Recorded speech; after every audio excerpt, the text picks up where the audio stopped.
So guys, ഈ വീഡിയോയിൽ include ചെയ്തിരിക്കുന്നത് എന്താണ് റിക്കവറബിൾ ഷെഡ്യൂൾ എന്നാണ്. സോ നമുക്ക് റിക്കവറബിൾ ഷെഡ്യൂൾ എന്താണെന്ന് പഠിക്കാം. Recoverable schedule ensure that if a transaction T2 reads data written by T1, then T2 must commit only after T1 commits. അതായത് രണ്ട് ട്രാൻസാക്ഷൻ ഉണ്ട്, T1 T2 എന്ന് പറഞ്ഞ രണ്ട് ട്രാൻസാക്ഷൻ ഉണ്ട്. T1 എഴുതിയ ട്രാൻസാക്ഷൻ T2 റീഡ് ചെയ്യുവാണെന്നുണ്ടെങ്കിൽ T1 കമ്മിറ്റ് ചെയ്ത ശേഷമേ T2 കമ്മിറ്റ് ചെയ്യാൻ പാടുള്ളൂ എന്നാണ് റിക്കവറബിൾ ഷെഡ്യൂള് നമ്മളോട് പറയുന്നത്. സോ ഒന്നും കൂടെ പറയാം. റിക്കവറബിൾ ഷെഡ്യൂൾ എന്ന് പറഞ്ഞാൽ ഇവിടെ രണ്ട് ട്രാൻസാക്ഷൻ വെച്ചിട്ടാണ് റിക്കവറബിൾ ഷെഡ്യൂൾ പറയുന്നത്.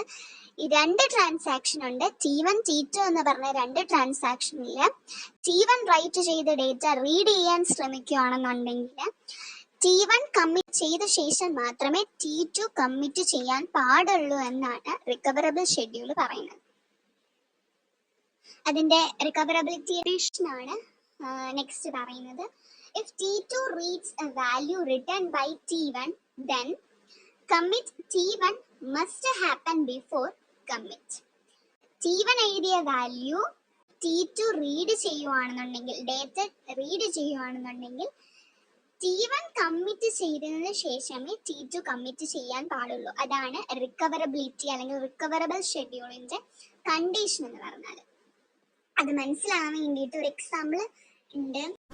T1 W1 of X, T2 R2 of X.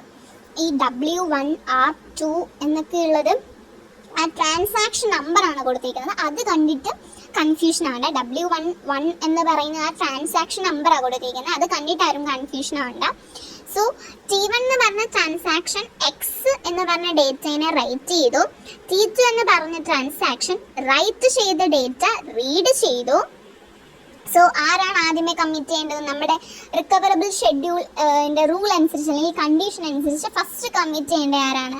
Right ചെയ്ത ഡേറ്റയാണ് ഫസ്റ്റ് കമ്മിറ്റ് ചെയ്യേണ്ടത്. സോ T1 കമ്മിറ്റ് ചെയ്തു, അതിനുശേഷമാണ് T2 കമ്മിറ്റ് ചെയ്തത്. ഇതാണ് റിക്കവറബിൾ ഷെഡ്യൂളിന്റെ ഒരു എക്സാമ്പിൾ.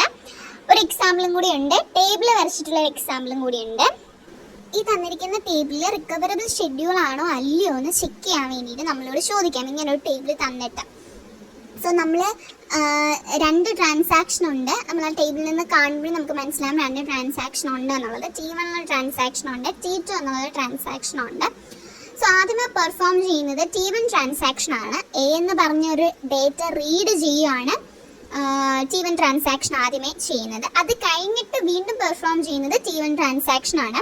T1 ട്രാൻസാക്ഷൻ ആ ഡേറ്റ റൈറ്റ് ചെയ്തു. സോ അവിടെ T1 ട്രാൻസാക്ഷൻ ആണ് റൈറ്റ് ചെയ്തത്. ഇനി അടുത്തത് പെർഫോം ചെയ്യുന്നത് T2 ട്രാൻസാക്ഷൻ ആണ്. സോ R ഓഫ് എ, ആ റൈറ്റ് ചെയ്ത ഡേറ്റ ആര് റീഡ് ചെയ്തു? വീണ്ടും T2 റീഡ് ചെയ്തു. സോ T1 റൈറ്റ് ചെയ്ത ഡേറ്റ ഇവിടെ T2 റീഡ് ചെയ്തു. ഇനി നമുക്ക് വേറെ ഒന്നും നോക്കണ്ട, ജസ്റ്റ് നമ്മൾ ഇനി അടുത്ത ഓപ്പറേഷൻ എന്താണെന്ന് കൂടെ നോക്കാം. അതെന്താണ്? റൈറ്റ് ചെയ്യുകയാണ് ചെയ്തത്. സോ അത് T2 ട്രാൻസാക്ഷൻ റൈറ്റ് ചെയ്യണം, അത് നമുക്ക് ആവശ്യമില്ല. റൈറ്റ് ചെയ്ത ഡേറ്റ ആര് T1 റൈറ്റ് ചെയ്ത ഡേറ്റ ആര് റീഡ് ചെയ്തു? T2 റീഡ് ചെയ്തു. സോ ആദ്യമേ ആര് കമ്മിറ്റ് ചെയ്യണം? T1 കമ്മിറ്റ് ചെയ്യണം. സോ T1 ആണോ ആദ്യമേ കമ്മിറ്റ് ചെയ്തേക്കുന്നത് നോക്കാം. യെസ്, T1 ആണ് കമ്മിറ്റ് ചെയ്തേക്കുന്നത്. അത് കഴിഞ്ഞിട്ടാണ് ആര് കമ്മിറ്റ് ചെയ്തേക്കുന്നത്? T2 കമ്മിറ്റ് ചെയ്തേക്കുന്നത്. സോ നമുക്ക് തന്നിരിക്കുന്ന ടേബിൾ എന്താണ്? റിക്കവറബിൾ ഷെഡ്യൂൾ ആണ്. സോ നെക്സ്റ്റ് ഇനി ടൈപ്സ് ഓഫ് റിക്കവറബിൾ ഷെഡ്യൂൾസ് ആണ്. അത് 3 തരത്തിലാണ്: cascading schedules, cascadeless schedules, strict schedules. ഈ 3 ഷെഡ്യൂൾസും എക്സ്പ്ലെയിൻ ചെയ്ത് നെക്സ്റ്റ് വീഡിയോയിൽ. എല്ലാവർക്കും ഈ ക്ലാസ് യൂസ്ഫുൾ ആയിട്ടുണ്ടെങ്കിൽ ലൈക്ക്, ഷെയർ, സബ്സ്ക്രൈബ് മറക്കാതെ ചെയ്യാം. Thank you.